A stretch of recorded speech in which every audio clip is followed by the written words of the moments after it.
Good morning.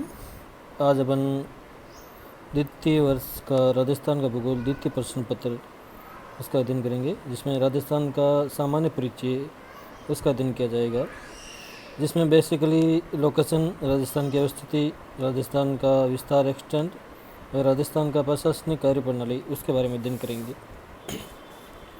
Rajasthan राज्य अपने गौरवमय इतिहास, वीर वीरांगनाओं के शौर्य की गाथाओं के साथ साथ ही अपनी रंग रंगीली संस्कृति एवं अतुल्य भौगोलिक बनावट के लिए भी जाना जाता है।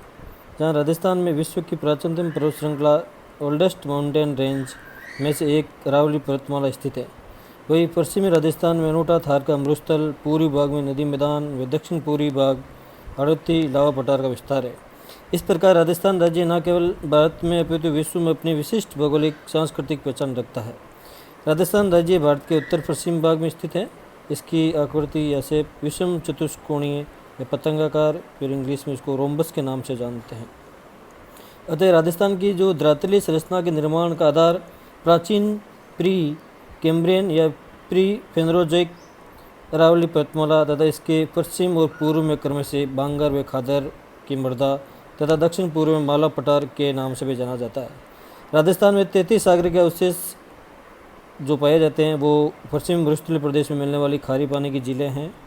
पश्चिमी मरुस्थलीय प्रदेश में मिलने वाले कार्बनिक पदार्थों के था भंडार जैसे लिग्नाइट, कोयला, पेट्रोलियम या जीवाश्म ईंधन। इसके अलावा एलुवियल मृदा में लवणता की मात्रा पाया जाना, ये भी 33 सागर के अवशेष है। चूना पत्थर का पाया जाना, ये भी 33 सागर के अवशेष माने जाते हैं। इसके अलावा 33 सागर के अवशेष में जिप्सम व लवणीय पदार्थों का मिलना भी एक मुख्य कारक माना गया है। अतः अपन कह सकते हैं कि इन अवशेषों के आधार पर भूगर्भ वैज्ञानिकों ने यह अनुमान लगाया कि पश्चिमी मरुस्थलीय प्रदेशों के स्थान पर 33 सागर लहरता था और इसी विखंडित पदार्थों के जमा होने के कारण मरुस्थलीय प्रदेश का निर्माण हुआ था। तो अपन कह सकते हैं कि जो वेस्टर्न राजस्थान का मरुस्थलीय प्रदेश है, इसके निर्माण में 33 सागर का अवशेष माना जा सकता है। इसी प्रकार राजस्थान का जो हाड़ौती का पठार है वो गोंडवाना लैंड का हिस्सा माना जाता है या फिर मालवा के पठार का हिस्सा माना जाता है। इस प्रकार राजस्थान में अरावली पर्वतीय प्रदेश व हाड़ौती का पठार गोंडवाना लैंड का हिस्सा माना जाता है।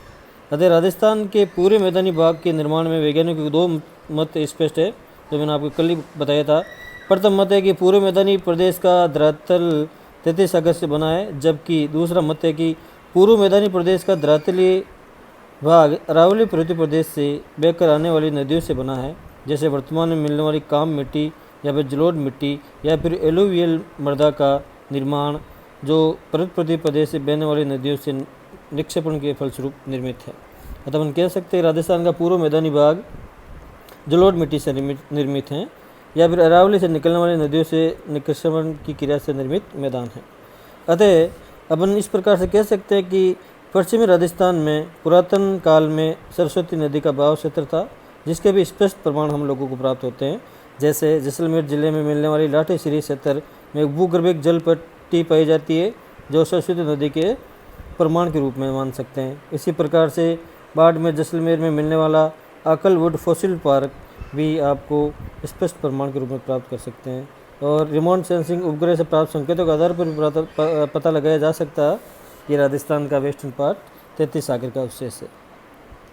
अतः अपन कह सकते हैं कि राजस्थान का जो भौगोलिक परिचय है या फिर राजस्थान की जो आकृति है वो विषम कोणीय चतुष्फलकीय या चतुष्कोणीय है या फिर पतंगाकार या फिर रोम्बस के नाम से जानते हैं।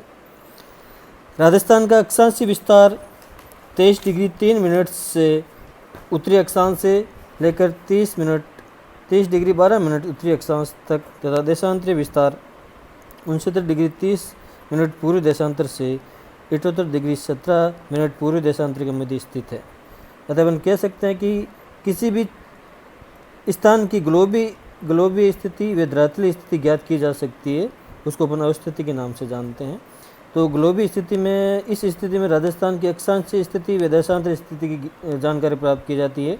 अक्षांश सामान्यतः पृथ्वी के केंद्रीय भाग से उत्तर तथा दक्षिण की ओर जो कोणात्मक बिंदु ज्ञात किए जाते हैं, जो कोणात्मक दूरी ज्ञात की जाती है, उन्हें अक्षांश कहा जाता है।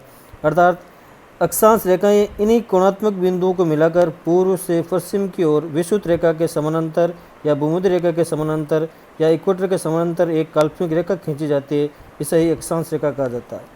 तो अपन कह सकते हैं कि राजस्थान के अक्षांशीय देशांतरीय आधार पर राजस्थान के 2 दक्षिणतम जिलों बांसवाड़ा व डूंगरपुर से होकर कर्क रेखा या 23.5 डिग्री उत्तरी अक्षांश रेखा गुजरती है। इस प्रकार राजस्थान उपोष्ण कटिबंध या सब ट्रॉपिकल जोन में अवस्थित है। राजस्थान की इस तरफ की अवस्थिति को साफ असर यहाँ की जलवायु और वनस्पति पर स्पष्ट नजर आता है। अतः उपोष्ण कटिबंध या सब ट्रॉपिकल जोन में होने के कारण उच्च तापमान, लो रेनफॉल की स्थिति या वनस्पति का अभाव पाया जाता है। राजस्थान राज्य का क्षेत्रफल की दृष्टि से भारत का सबसे बड़ा राज्य है। इसका क्षेत्रफल 3,42,239 वर्ग किलोमीटर है, जो कि भारत के क्षेत्रफल का 10.40% है। राजस्थान राज्य की उत्तर से दक्षिण तक की लंबाई 826 किलोमीटर है तथा इसका उत्तरी छोर गंगानगर जिले के कोणा गांव तक तथा दक्षिणी छोर बांसवाड़ा जिले के बोरकुंड गांव तक विस्तृत है। इसी प्रकार पूर्व से पश्चिम तक इसकी लंबाई ईस्ट वेस्ट एक्सटेंड राजस्थान का 869 किलोमीटर है, जो जैसलमेर के कटरा गांव की पश्चिमी सीमा से धौलपुर जिले के सिलोन गांव की पूर्वी सीमा तक विस्तृत है। राजस्थान राज्य चारों ओर से स्थल से घिरा हुआ अर्थात भू स्थलबद्ध या लैंड लॉक राज्य है। इसकी स्थलीय सीमा 5,920 किलोमीटर लंबी है। राजस्थान राज्य की अवस्थिति सामरिक दृष्टि से भी बहुत महत्वपूर्ण है, क्योंकि राजस्थान राज्य पश्चिम में पाकिस्तान के साथ अंतर्राष्ट्रीय सीमा साझा करता है, जो कि रेड क्लिफ रेखा के नाम से जानी जाती है। इस रेखा की लंबाई राजस्थान में 1070 किलोमीटर है। आपको याद रखना, भारत और पाकिस्तान के बीच की जो रेड क्लिफ रेखा है उसकी लंबाई 1070 किलोमीटर है, जो राज्य के 4 जिलों को छूती है, जैसे बाड़मेर, जैसलमेर, बीकानेर और श्रीगंगानगर। पाकिस्तान के साथ अंतर्राष्ट्रीय सीमा साझा करते हैं। इसके अलावा जैसलमेर जिले की अंतर्राष्ट्रीय सीमा की लंबाई सर्वाधिक है। राजस्थान राज्य पंजाब, हरियाणा, उत्तर प्रदेश, मध्य प्रदेश व गुजरात राज्यों के साथ अंतर्राज्यीय सीमा इंटर स्टेट बाउंड्री को बनाता है। इनमें से सबसे लंबी सीमा मध्य प्रदेश के साथ 1600 किलोमीटर तथा सबसे कम सीमा पंजाब के साथ 89 किलोमीटर लंबी सीमा लगती है। गंगानगर व हनुमानगढ़ जिले उत्तर में पंजाब राज्य के साथ, हनुमानगढ़, चूरू, झुंझुनू, सीकर, जयपुर, अलवर, भरतपुर जिला उत्तर पूर्व में हरियाणा राज्य के साथ अंतर्राज्यीय सीमा बनाता है। वही भरतपुर व धौलपुर जिले पूर्व में उत्तर प्रदेश राज्य के साथ तथा धौलपुर, करौली, सवाई माधोपुर, कोटा, बारा, झालावाड़, चित्तौड़गढ़, भीलवाड़ा, प्रतापगढ़, बांसवाड़ा जिले दक्षिण पूर्व में मध्य प्रदेश के साथ तथा बांसवाड़ा, डूंगरपुर, उदयपुर, सिरोही, जालोर, बाड़मेर जिले दक्षिण में गुजरात राज्य के साथ सीमा बनाते हैं। अतः अपन कह सकते हैं कि राजस्थान में जो क्षेत्रफल की दृष्टि से 4 प्रमुख जिले अवरोही क्रम में इस प्रकार से जैसलमेर, बाड़मेर, बीकानेर, जोधपुर और नागौर, और सबसे छोटे जिले आरोही क्रम में धौलपुर, दौसा, राजसमंद व डूंगरपुर है। मतलब हम कह सकते हैं कि राजस्थान में स्वतंत्र प्राप्ति के समय राजस्थान में 19 देशी रियासत, 3 ठिकाने व अजमेर, मेरठ केंद्र शासित प्रदेश थे। राजस्थान राज्य का एकीकरण 60 चरणों में पूर्ण हुआ, याद रखना आपको, जिसके पश्चात 26 जनवरी 1950 को राजस्थान राज्य में जिलों की संख्या 25 थी, जो वर्तमान में बढ़कर 33 हो गई है। 1956 के राज्य पुनर्गठन अधिनियम में राजस्थान को पूर्ण राज्य का दर्जा दे दिया गया है तथा 1 नवंबर 1956 को दिया गया जो पूर्ण राज्य का दर्जा, और अजमेर, मेरठ केंद्र शासित प्रदेश राजस्थान का 26वां जिला के रूप में अजमेर को शामिल किया गया है। वर्तमान राजस्थान राज्य अस्तित्व में आया, इसलिए 1 नवंबर 1956 को राजस्थान राज्य का स्थापना दिवस भी मनाया जाता है। अतः राजस्थान दिवस 30 मार्च को मनाया जाता है, ये आपको याद रखना। धौलपुर जिले का गठन अप्रैल 1982 में, 12 दौसा व राजसमंद जिलों का गठन अप्रैल 1991 में, हनुमानगढ़ जिले का गठन 1994 में, करौली जिले का गठन 1997 में, प्रतापगढ़ का 2008 में गठन किया गया। प्रतापगढ़ को नया जिला बनाने के लिए चित्तौड़गढ़, उदयपुर, बांसवाड़ा जिलों की 5 तहसीलों को अलग अलग करके किया गया। साथ ही चित्तौड़गढ़, उदयपुर, बांसवाड़ा जिलों का भी पुनर्गठन किया गया। अतः राजस्थान राज्य के 33 जिले व 7 संभागों में विभाजित किया गया है।